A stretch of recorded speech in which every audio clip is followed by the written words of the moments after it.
like to call to order the Planning Commission meeting of February 7th, and we'll also gather a public hearing. Please rise for the pledge. I pledge allegiance To the flag of the United States of America and to the republic for which it stands, one nation, under God, indivisible, with liberty and justice for all. Roll call, please. Commissioner Blayla. Here. Commissioner Bielski. Here. Commissioner Brightclough. Here. Commissioner Greditor. Here. Commissioner Levin. Here. Commissioner Welter. Chairman Needleman. Present. We have a quorum. Can I have a motion to approve the minutes from January 3rd, 2019? We can't hear anything. Can you hear me now? Yeah, David, pull it a little closer. Yeah, you hear me now? Pull it closer. Okay. Can I have a motion, please, to approve the minutes of January 3rd, 2019? So moved. Wait, second, and comment? Second? Okay. Well, I can second it. Yes. Okay, I second. Okay. Any comment? Yes, I do. It's on. You're on. Pull it closer to you. All right. I only have two comments. They're on the last page. It's the sentence that has my name on it. Lori, you need to get a little closer and always try to point toward the microphone. Oh. There you go. That would be really strange. Okay, so it's on the last page. It's a sentence that starts with my name, and this is the addition I suggest. It says, Ms. Brightclough is in favor of moving the open space language to the goals and objectives section. And then I would add this, comma, because the comprehensive plan is an aspirational document, and the plan commission is telling the board that open space is a goal to which the village should aspire.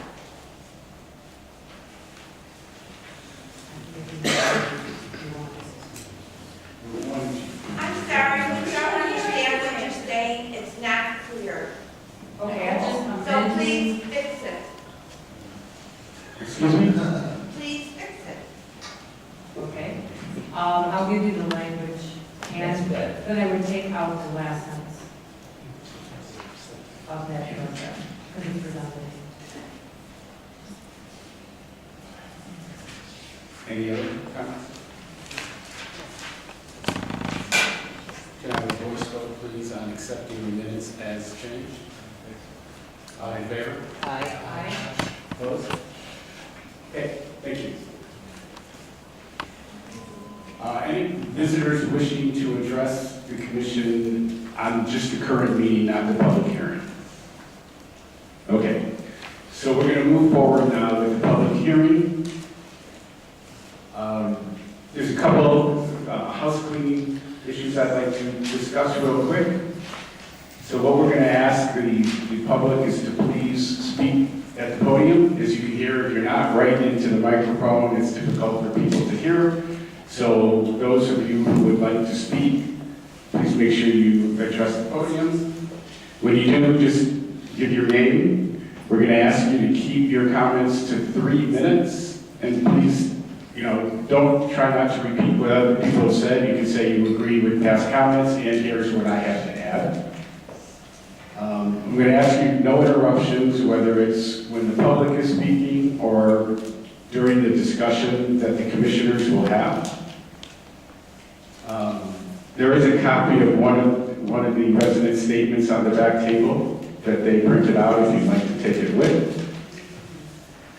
How we'll proceed is Mr. Hubbard, our attorney, will make an opening comment. Then the applicant will make their presentation. Then we'll have the commissioners address the applicant with their questions. Then the public with their questions.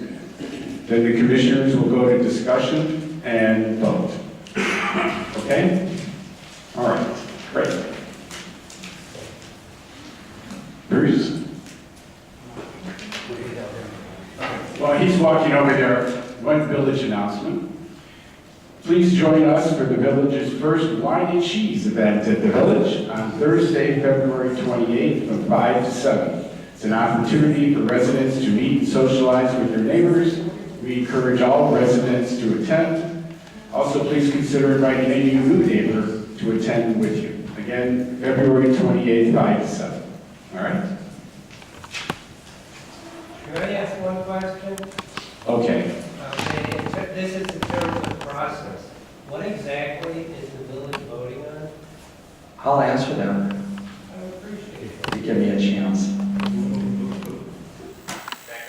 Go ahead. Am I on? Yeah. All right. Back up just A little bit. This is hot mic. How's this? I just adjusted the mic. Is that better? Yes. I'm standing here because I can't be heard when I'm over there. I'm soft-spoken. If you can't hear me, let me know, please. I'll try out. It's a hot mic. Other disadvantages, I can wear the glasses where I can see what I brought up here with me, or I can wear the glasses where I see you. I've chosen to wear the glasses where I can see what I brought up with me, so I probably can't see what you're looking at or saying to me. I'm the village attorney. I've been representing the village in one capacity or another since 1991. So I know the community. I know a lot of your concerns. Many of the ordinances that we're tasked with enforcing in this village are ordinances that I was involved in or drafted. The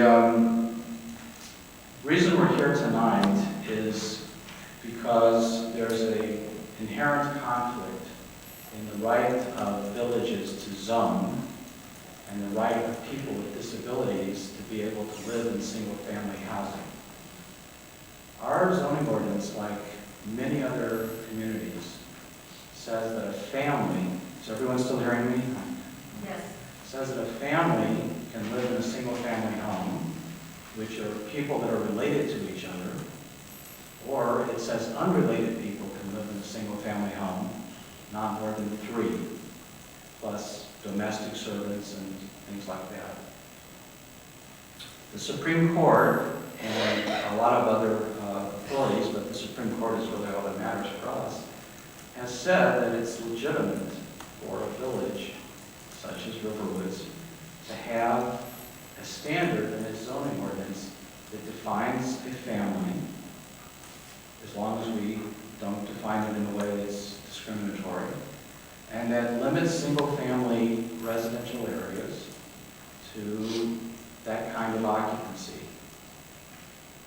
However, starting with the movement to deinstitutionalize people with disabilities, allow people with special needs to live in residential areas, a lot of laws were passed over the years that encouraged people to be able to live in residential neighborhoods who formerly were prevented from doing so.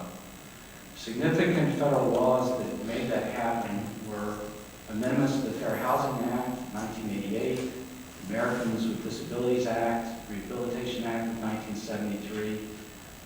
And what all of those federal laws require, and they require of us as the village, is that if someone has disabilities as defined by federal law, and the zoning rule that I just mentioned about the occupancy of single-family homes prevents those people, because of their disability, from being able to access housing in the village, that's a violation of the law.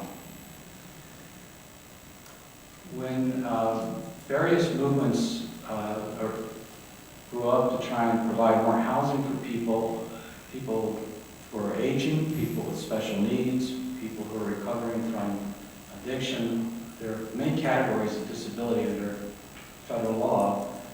They ran into village after village that said, I'm sorry, you can only have family members in a single-family home, or you can only have up to 3 unrelated, or up to 4 unrelated people.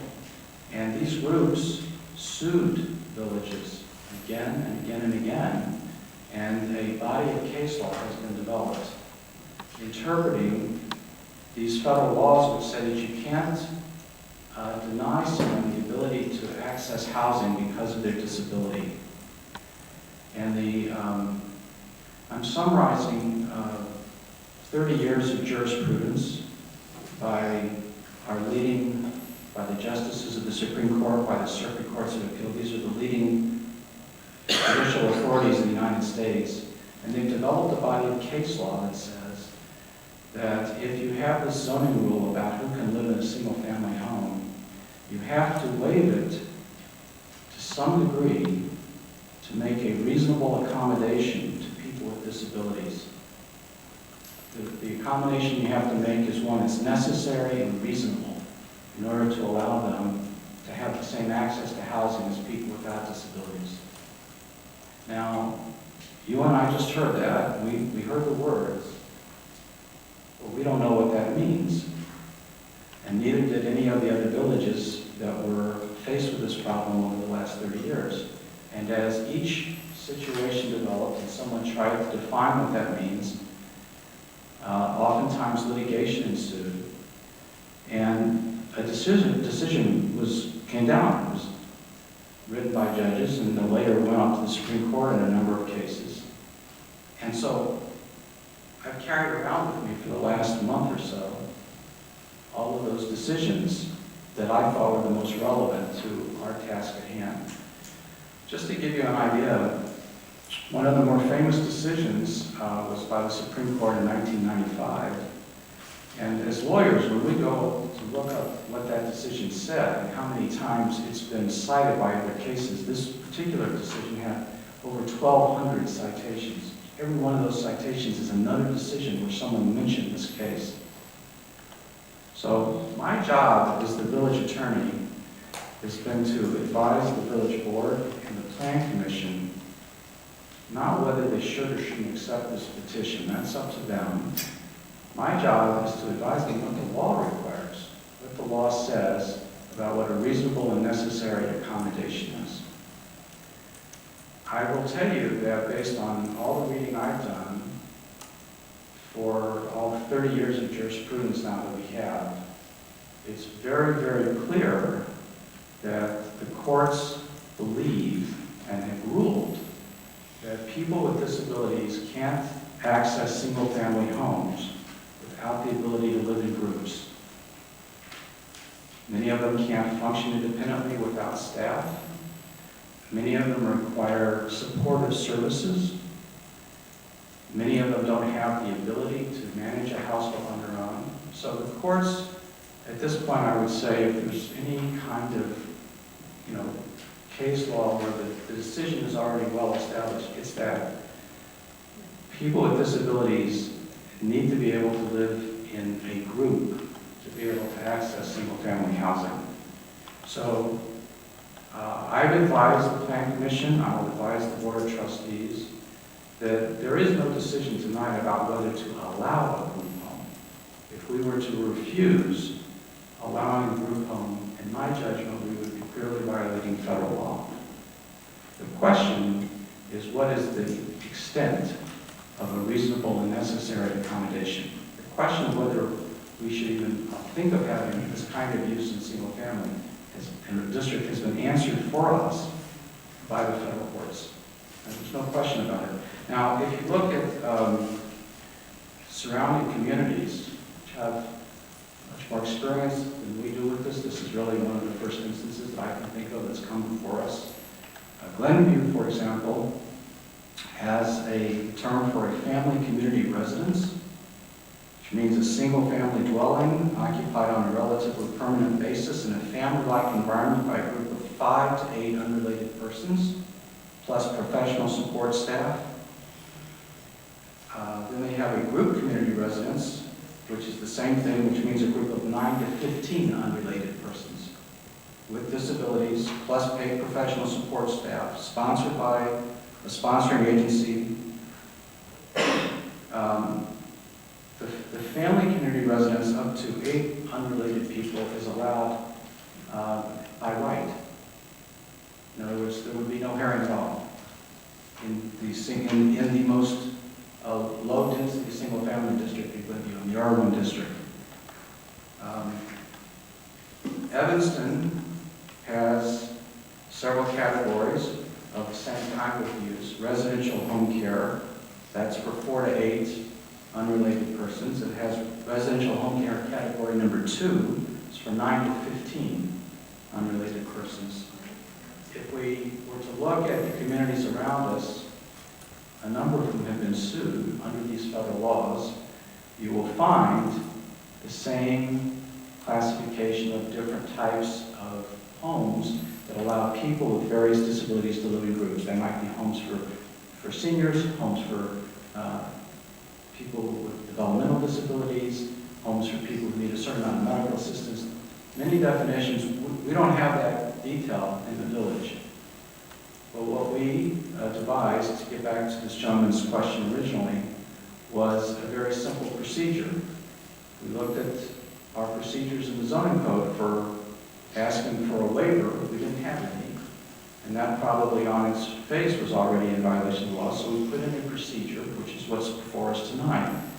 The procedure says that if somebody needs to request a waiver from one of the rules we have in our zoning code in order to ameliorate the effects of a disability, in order to allow us to comply with federal law, that they can file an application, which the applicant here has done tonight, that we would provide notice and conduct the proceeding basically in the same manner as a special use.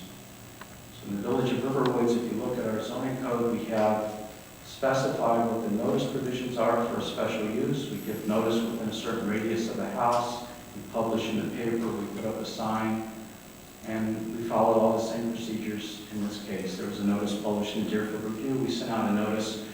Our requirement for radius to the property is 300 feet, which is more than most of the surrounding communities. We knew we had bigger lots when we adopted that standard. So I will stop and then we'll Just jump to the let her chairman. finish and then we'll take things in order, please. I thought it was important for you to understand what I told the Planning Commission and the Village Board, so you're on the same page in terms of what I understand our legal duty to be in terms of making a reasonable and necessary accommodation. And I said my view is that a home of 8 people receiving these kind of services would be totally unremarkable in many of our neighboring communities in a single-family district. And I think that we've indicated to the applicant that the scale of this use is a little bit larger than that, though you see other communities allow up to 15. The applicant will talk to you about the particular licensing program with the state that they want to operate in, which actually allows up to 15. We haven't we haven't prejudged the issue. I don't have a point of view about this. I don't think that is my role. I view it as my role to advise the elected officials, the appointed officials, what their legal responsibilities are so that they can then receive the testimony, receive the evidence, and there is a weighing, there is a balancing of interest. I'm not denying that. And there's a lot of case law, a lot of discussion about how those interests are balanced, when you've gone too far, when not, and I won't take any more time to describe that. But part of the purpose tonight is to hear your concerns, traditional zoning concerns like noise, activity, intensity of use, lights, all the kinds of things that concern neighbors can be reviewed by the Planning Commission, can be a factor in balancing how reasonable the accommodation is. But I'm telling you that in my review of the case law, no amount of noise, lights, or anything else is going to overcome the presumption that a group home of 6 to 8 people is totally reasonable in a single-family district. So that's really almost a given in today's legal environment. If there are concerns about noise, traffic, and so forth, those are things that they can be asked to address and they respond to. Things that the village will be attentive to, but they're not overwhelming factors in terms of this legal analysis. So I'm going to sit down. It's up to the chair to decide what I'm going to do. I would like to hold questions until the applicant gives their presentation, maybe answering a lot of your questions, and then we'll go from there, okay? I think that's the best way to go, and we'll let them now give their presentation, and maybe within their presentation, they will answer some of your questions, and then we'll move from there. Thank you. Hello, everyone. I'm Craig Reed. This is Julie Collada. Her husband, Mark, and my son, Preston. All of us are involved in engaged senior homes. What I'd like to do in the next period of time, 10, 20 minutes, is try and let you know what this concept is and what it isn't. We are all long-term residents of the North Shore. We raised our family in Riverdale for the last 20-some years, 25 years. We've been in Deerfield for...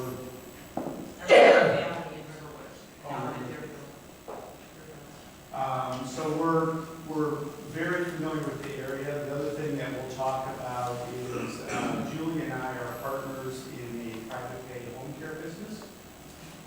So Open Arms Solutions is the name of the company. You may not heard of it, based in Northbrook. Could you use the mic, please? Oh, yeah, sure. Open Arms Solutions, which is based in Northbrook. Julie founded the company, is the president and managing partner. We provide non-medical caregiver services for families and individuals all over the Chicago metropolitan area. At any given time, we care for over 200 individuals in their homes or senior buildings and employ about 300 people total, most of which are caregivers. So we are very familiar with the senior market. I've spent 25, actually close to 35 years, unfortunately, of my working life in healthcare and senior-oriented businesses. So we are very, very familiar with this market and how to take care of people, and also would like to educate you on this particular concept and completely understand concerns individuals may have about their property and what goes on there and what it looks like, and we'd like to answer those questions. We did not want to surprise anybody with this meeting. We actually talked to the village going back to, I think it was June or so. We've been meeting with North Shore communities over the last 6 to 9 months. We followed the procedures the city gave us in terms of their process, and that kind of brings us to where we're at. Okay, so let me, if you wouldn't mind, kind of go through an overall presentation. I guess we're going to save questions till the end, but please write them down and/or hopefully this will work. It will work, I'm sure. I'm using the video. Does that work for everybody?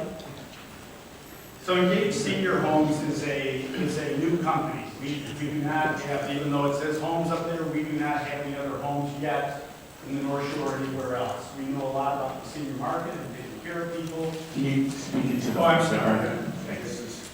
This is an eye angle, right? We know a lot about the senior market and how to take care of people, but as we'll talk about, our plan is to have 7, 10 of these homes around the Chicago metropolitan area over the next 4 or 5 years. So what we'll talk about today is who and what is Engaged Senior Homes, an overview of the market. Actually, Bruce already did a great job talking about the federal, state, and local regulations, our process to identify properties, and why we have identified this one on Duffy Lane, and answer, of course, any questions and concerns. So the business partner summary, I already introduced Julie and myself. We also are they're not partners in the companies, but they are partners, business partners in architecture. Jensen Halstead is an architectural firm based in Chicago that does a lot of senior living and healthcare type design. General contractor, Synergy Conception, legal, Shane Banks, which is a Chicago-based real estate legal firm, and then we have a number of finance partners. So we're kind of lining up the resources to understand and do this the right way. Most of you probably know this, so I won't spend much time on it, but it's worthwhile reviewing in terms of what's going on in the U.S. On the left-hand side is a graph that shows by age group the number of the percentage of individuals that need assistance with daily living. When we have our clients at Open Arms Solutions, these are not folks that are bringing in our caregivers out of convenience. These are not people that need medical assistance. These are folks that need assistance for errands, companionship, meals, getting dressed, bathing. That's the type of services we give. So it's not medical services, it's assistance with daily living. What this graph shows is once people are over the age of 85, about 50% of those individuals require assistance with daily living. In many cases, it's a spouse, a family member. I'm sure you have family loved ones that have gone through this type of going through it now. I certainly did with my parents, and my wife's parents are going through it right now. And then as you get younger, obviously it falls off. And then secondly, on the demographic trends, unfortunately, I'm going to be one of these over the age of 80 by 2030 or 2040. But, you know, with the baby boomers getting older, the over-age population is getting much bigger. In fact, it's, the number of people in the U.S. that are over the age of 80 will triple over the next 30 years. In the U.S. overall and in this area, too. And then the other thing that we deal a lot with in our home care business, and there are a lot of folks who, unfortunately, my dad, unfortunately, passed away from dementia and Alzheimer's. Mark's mom, we care for, she has dementia. Folks that have dementia and Alzheimer's have all sorts of challenges, but the cognitive ability to do their daily living activities is the main challenge. In most cases, they're physically able, they're able to get around and do things, oftentimes hold a current conversation, right? But they need assistance. So that is not necessarily what we're focused on with the senior homes, but that's certainly a significant part of the overage population that needs assistance. In the Chicago metropolitan area, I won't spend much time on this, the blue dots are, I'm sure you've seen them everywhere, big senior communities going up that are everything from independent living to assisted living, to skilled nursing. The blue dots are all those. In Lake and Cook County alone, there's about 100 of them, about 5,500 beds. There's probably 6,000. I did this slide about 6 months ago. In terms of residential homes in this market that are senior group homes or residential alternative, there's 11 around the whole Chicago metropolitan area and about 100 beds or 100 units total. So there's only about 2% of even available options for families even know about. Most folks in this market don't know anything about senior group homes. They know big residential communities, they know taking care of people at home.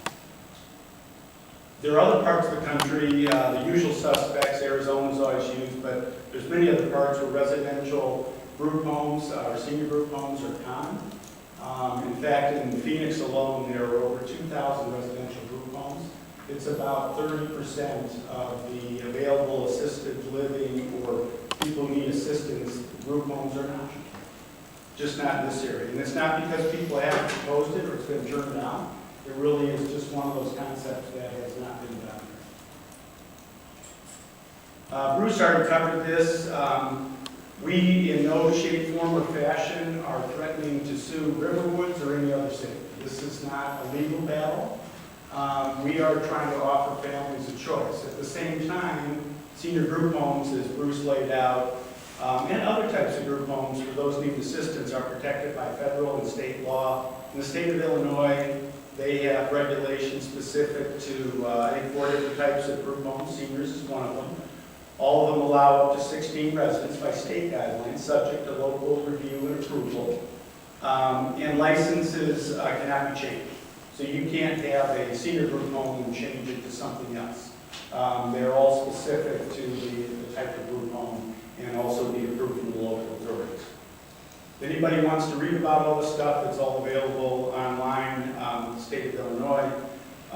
They are regulated, by the way, the senior group homes are regulated by the state, just almost exactly the same as assisted living senior building, in terms they come in every year for a survey. They have all sorts of requirements and guidelines that should be for residents and evacuation, fire and safety, and taking good care of people. So they are regulated by the state and reviewed on an annual basis.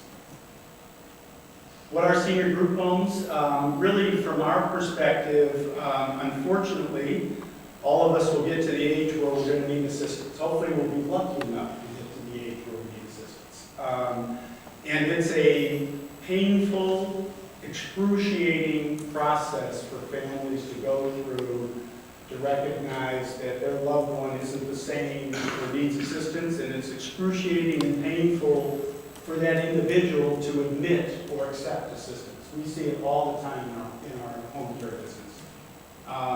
It's usually people get to the point where they kind of, not necessarily wear out, but they exceed the capabilities of their spouse and their family to take the kind of care that they need. The choices now in this area are really one-to-one support in the home, as we talk about what we do in our agency business, or what families do all around the area for their seniors at home, or moving to a larger assisted living facility. Those are really the two options right now.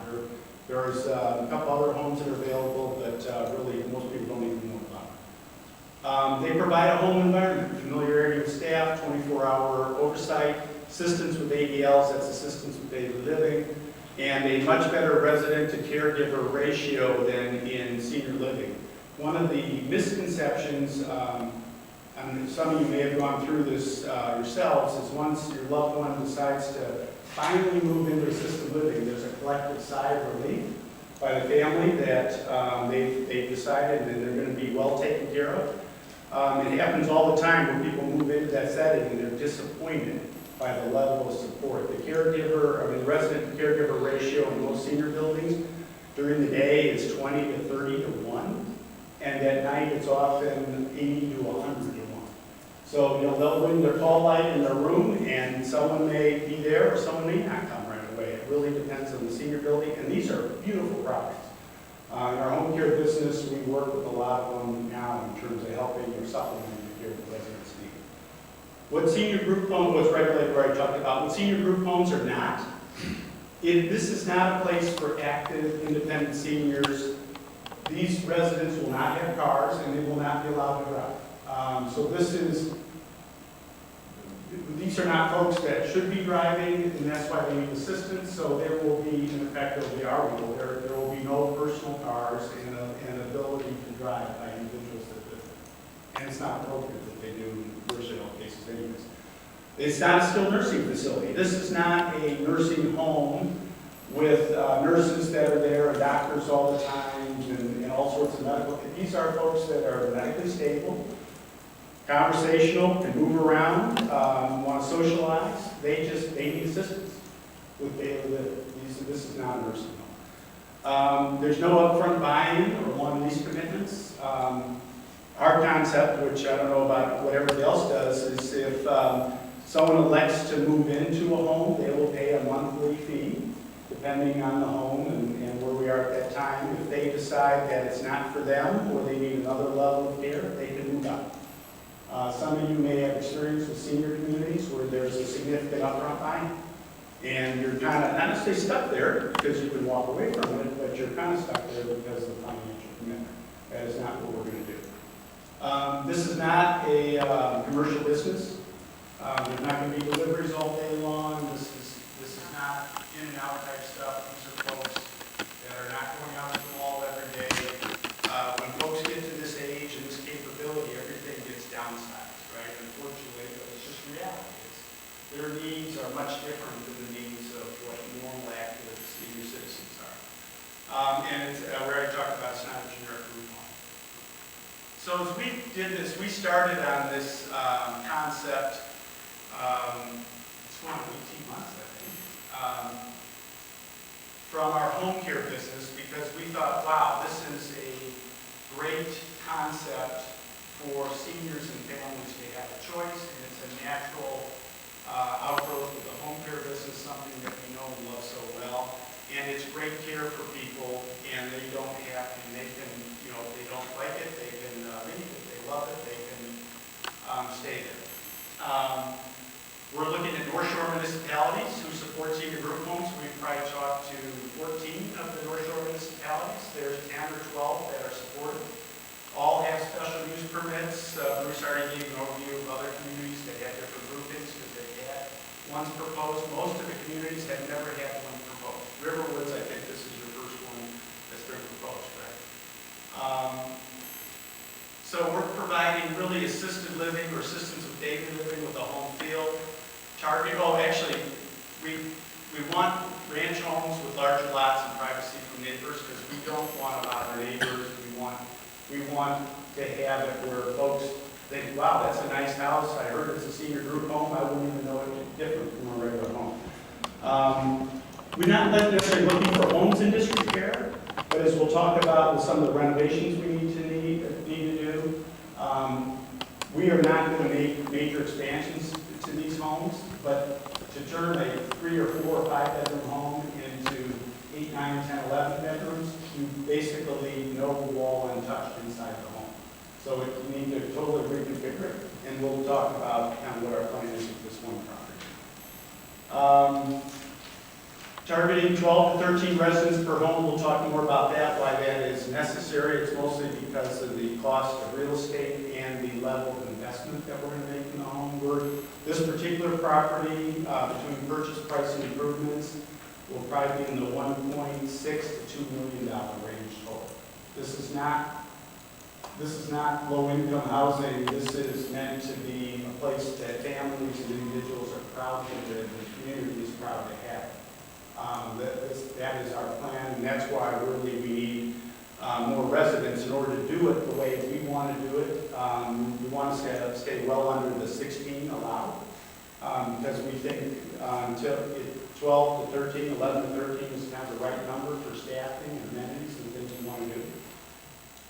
Residents can socialize, open concept, we'll talk more about that. There'll be individual bedrooms and baths. There will not be 4 people in a bedroom. These will be individual bedrooms. There may be couples that share a bedroom, or there may be individuals that elect to share a bedroom, but that would be the exception. That would certainly not be the plan. And we already talked about the level of expansion renovations. So many of you, I'm sure, are familiar with the property. This on the right-hand side is a front view of it. The list price on the property is $599. It's currently just a 3-bedroom house, 2.5 baths, 3-car garage, about 3,500 square feet living area. We have a purchase agreement with the owners contingent on a special use permit and SBA approval. This is, I turned this sideways just to give you an idea of, if you're not familiar with the property. There isn't a current plot and survey on the property, so this is one out of the county records. Duffy Lane is on the front side, on the far left-hand side, so that looks like it runs north-south, and obviously that is east-west. And then the home goes back, that's the footprint of the home. This is about half the lot. The lot is almost 650 feet deep, so there's another, basically half of the lot that is behind it. It's kind of a long lot. This is the current floor plan.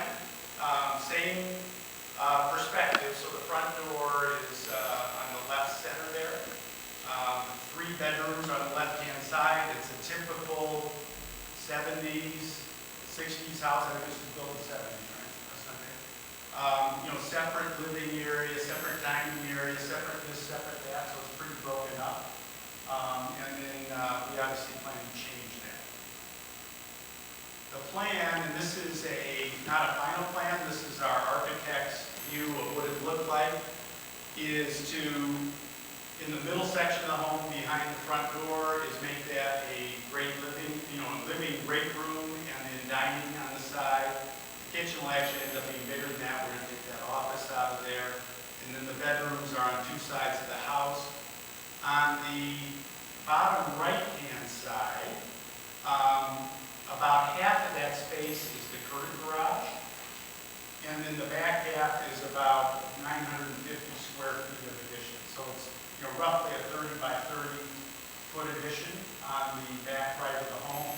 It is a ranch-style home, so we're not adding a second story, we're not getting a basement.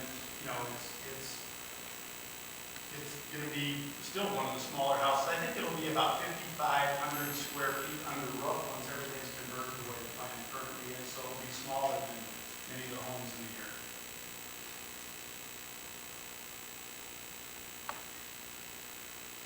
That's it on the plan. I know there'll be a lot of questions. So,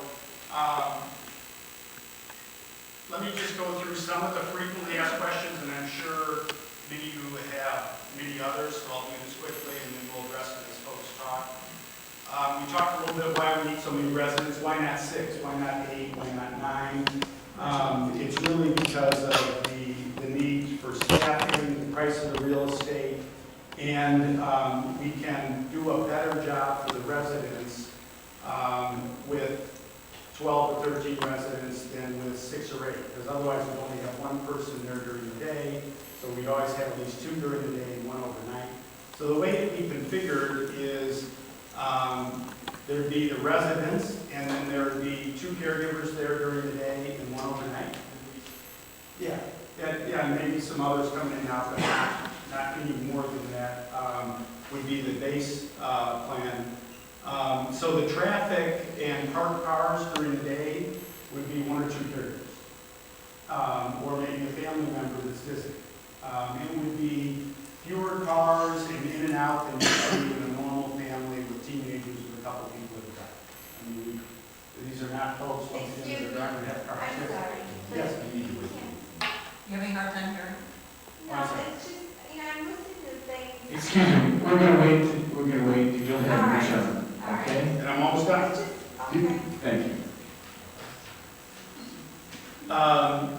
We are waiting from guidance from the city on planning commission in terms of parking requirements. Bruce brought up lighting. We don't plan to add any extra lighting around the home other than what's required by the village. The goal is to have this look and feel exactly like a residential home. These seniors will not be out at night roaming around the outside in the driveway and throwing parties in the backyard. This is, the only requirements we have for lighting would be what the city requires, not really requirements for us. They're just normal lighting that you see in a residential home. Do we care for Alzheimer's or dementia patients? It will not be a memory care home per se. Excuse me. Wish I had a glass of water. It is likely that some of the residents will have some level of dementia. Dementia is a progressive disease. I know it all too well, unfortunately, as does Mark. And in the early to moderate stages, you can care for folks. You oftentimes don't even know they have dementia. If they get to the point where they go through behavioral issues or they become dangerous for themselves or residents, we would have them move out to an appropriate area. But all our caregivers and staff, and obviously us, are trained on managing and helping with dementia. People, it's just common to see. So it's unfortunately one of the things that happens as we go. The brain goes along with other organs. Will the residents be safe and secure? We're going to work with the fire and paramedic team just to make sure any requirements they have. We'll have all the fire evacuation stuff. We'll put in sprinkler systems as a precaution. And all the doors will be keypad doors. They will not be able to be opened by residents unless they know the code to get in and out. So they will not have free in and out access to the home. A common question and concern is around ambulances and emergency vehicles. We completely understand that. One of the nice things about taking good care of people is that and these are not end-stage seniors. Once again, these are seniors that are medically stable that need assistance with daily living. If you see someone that has a fever or is not feeling well or not eating or the color isn't good, we would have the family take them or bring in a doctor to see them. We do not want to wait for an ambulance or emergency event. We take care of hundreds of seniors on a daily basis around the Chicago metropolitan area. And it's rare for an ambulance to come to see any of our homes because we have to care for them all the time. We stay on top of it. Most of the ambulances you see are in skilled nursing homes and assisted living where they don't have the staff. They don't even know their residents in trouble. Or individuals living at home alone, where they have a medical event and they're found by a loved one or family member after the medical event. We would never say that there won't be any ambulances, but... You know what they did? Oh, thank you. No. You Excuse me, excuse me. Heart attack, you know, the 50s and 60s. Excuse me, we're gonna follow the process. Otherwise, we'll be here all night. Of the So sales. thank you. It's a sales pitch. That's what it is, do a sales pitch. That's not helping us out. Shame on all of you. You know, we try to, we're here for. And the heartstrings, my mother had Alzheimer's, the heartstrings. But I so do my know a dad. lot more than you do and a lot more. Okay, excuse me. I think we need to show respect to everybody else in the audience. You're not the only person here. I'm wrapped up. Julie has more Yeah, comments. okay, thank you. Can you all hear me? So, just a couple things. Could you give us your qualifications, please? Sure, In terms of. happy to, As a part of your introduction. happy to, sure. So I founded Open Arms over 10 years ago, and it was based on experience I had with my mom and the care she received in one. And she also had Alzheimer's, so wanting to care for her. So that's my personal experience. And I wanted to be able to provide care for people and be a help to families who were going through this difficult time. And so, 10 years later, and hundreds of families, that's what we do, that's my expertise. Our expertise is taking care of seniors. That's what we're passionate about, that's what we love, right? So one of the things that I felt was so important about this solution, there's a couple things I want to say. One-on-one care is extraordinarily expensive. Now, there's advantages to one-on-one care, but it can cost families $100,000+ to have one-on-one care. This solution is a much more cost-effective option with a very high level of care. A ratio of 6 to 1, as Craig did a great job explaining, is an incredibly high ratio of care, and you now introduce a social element that people don't have with one-on-one care, which is an incredibly important element for people to thrive. So now we're allowing people to have a choice that's a much lower cost than one-on-one care, and a much greater socialization factor. And we really are the rest of the country has really identified that this is an important option. Now, the other thing I want to say, the only other point I really want to say, is that we studied this new concept. We went out to Arizona, where there are hundreds and hundreds and hundreds of these homes. We've toured neighborhoods.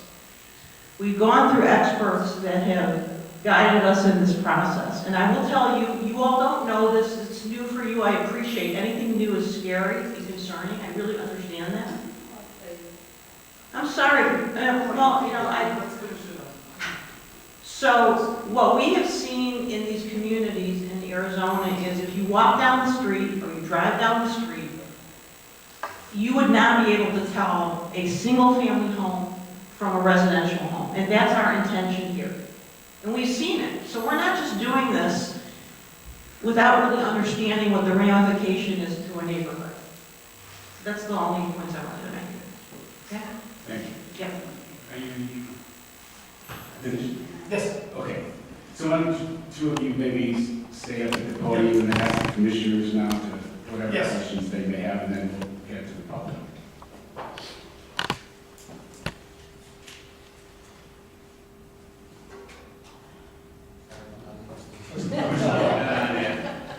There it goes. There you go. Get it closer, Art. Most of the questions to Martin before. I have a couple of questions for you guys. Why did you choose to be for-profit versus a not-for-profit organization?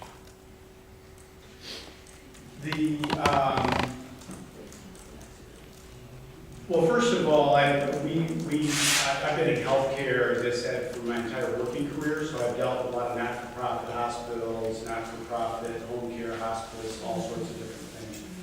The way they run and operate is basically the same. To do a 501(c), not-for-profit, it just wasn't our bias. there's nothing about being a not-for-profit that would have us operate any differently.